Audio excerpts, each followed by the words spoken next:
Now I have to admit, I've always had a bit of a soft spot for the Volkswagen Arteon. It's a premium and plush, pretty handsome looking executive car. But the problem is, VW have always wanted BMW and Audi money for it.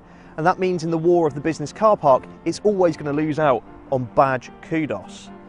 But Volkswagen have decided that if you can't beat them at their own game, change the game.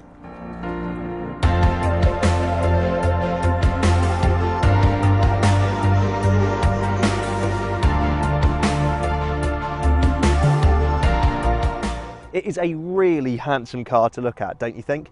And yeah, sure, Volkswagen are pushing the boundaries as to what, technically speaking, is a shooting brake. But that sloping roofline and really sculpted rear end give it such distinctive looks. And when I say change the game earlier, that's really what this car does, because whilst the Arteon Fastback may struggle against things like the A5 and the BMW 4 Series Grand Coupe, none of those brands have an answer for this body style, making this something of a unique proposition. It's in a class of one. Now the whole updated range of Arteons continue to merge the headlights with a wide chromed grille for a really distinctive look. It's a car of sharp creases and even sharper proportions, and I'm willing to bet if you took the Volkswagen badges off of this, people would presume it to be something a lot more upmarket. This shooting brake wears a particularly smart suit thanks to being in R-line trim, meaning you get sportier bodywork and these really nice 19-inch alloy wheels. Being particularly photogenic and providing the practicality of an estate car is the MO of any shooting brake. The interior is just as well resolved as the exterior, promoting a really premium and executive feel. Sure, there are some recognisable traits from its sister car, the Volkswagen Passat, but the overall material quality and design influence throughout really elevate this space. Touches such as the mood lighting that has 30 different interchangeable colours, and the standard 10.3-inch customisable driver's display really make this feel like a modern and slick environment to spend time in. All R-line models get sportier, more bolstered seats, but this one has the optional carbon effect finish to them. In this car they're both heated and massaging and are perfect for the long haul. Infotainment's taken care of by a 9.2-inch touchscreen, and various knobs and dials have been replaced by new touch-sensitive buttons. Now whilst these look great in their piano black finish, they're not quite as tactile to use on the move. R-Line cars are also treated to this large glass panoramic roof which helps brighten the cabin on darker days. The rear quarters are generous to say the least. There is a limo-like legroom in here, and headroom is better than that of its fastback counterpart. The only negative being that the middle passenger has to straddle a sizable transmission hump. A cavernous 565-litre boot is offered, which is far larger than many of this car's perceived rivals. However, it's only a few litres larger than the regular Arteon. However, fold those rear seats down and 1,632 litres is at your disposal. Now the old saying goes that variety is the spice of life, and that's certainly true when it comes to the Arteon shooting brakes powertrains. There's a strong range of diesel engines to pick from, a few good petrol options, there's a plug-in hybrid, and soon there will be a 316 brake horsepower R variant. This particular car is one of the 2-litre petrol engines. There's a higher brake horsepower model with all-wheel drive, or there is this 187 brake horsepower model with front-wheel drive. Now while a long-legged diesel engine might be the more natural choice for a large executive car such as this, the petrol engine under the bonnet of this Arteon is actually pretty good. 260 Nm of torque provides plenty of mechanical muscle, and being turbocharged it all comes relatively low in the rev range, and it pulls strongly throughout with minimal turbo lag. It's a really nice drivetrain, and it's very refined, it's quiet, it's sort of buttery smooth once it gets going, and it's paired with this 7-speed automatic transmission that's also pretty silky.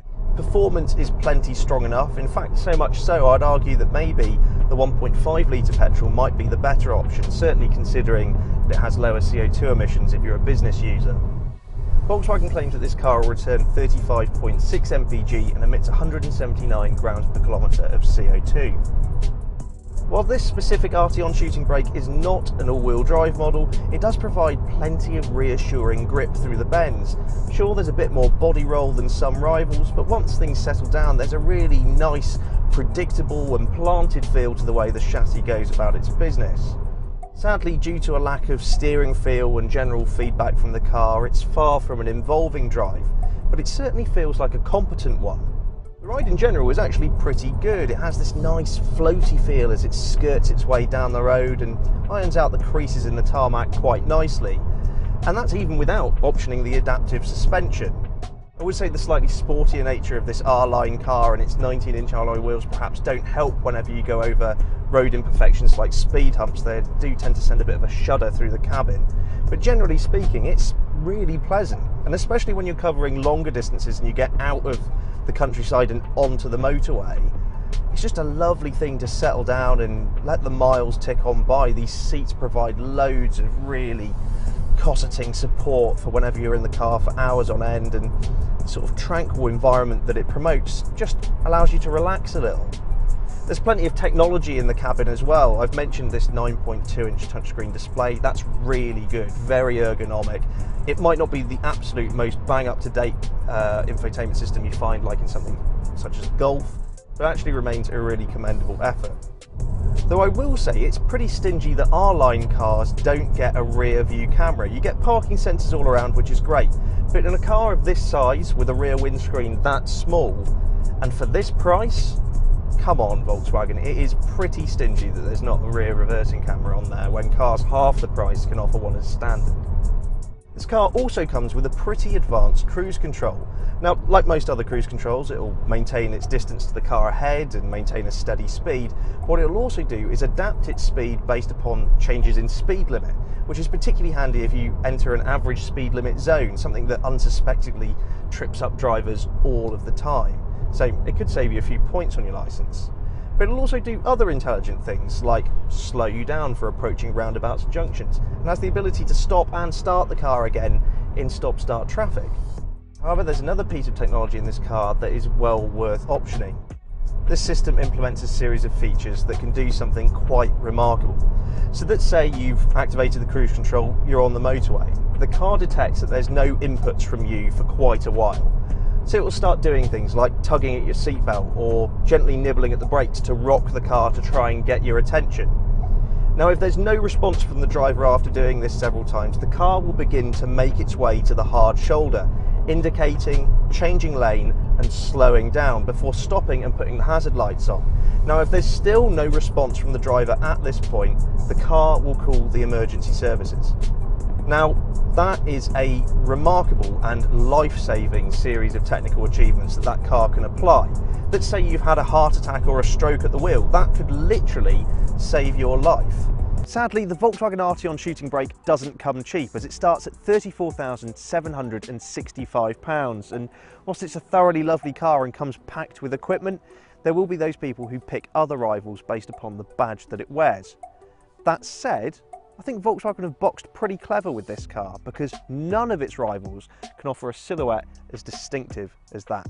Head to yesauto.com for the latest car news and reviews, and don't forget to check us out on social media. We're in all the usual places such as Facebook, Twitter and Instagram. Simply search for Yes Auto.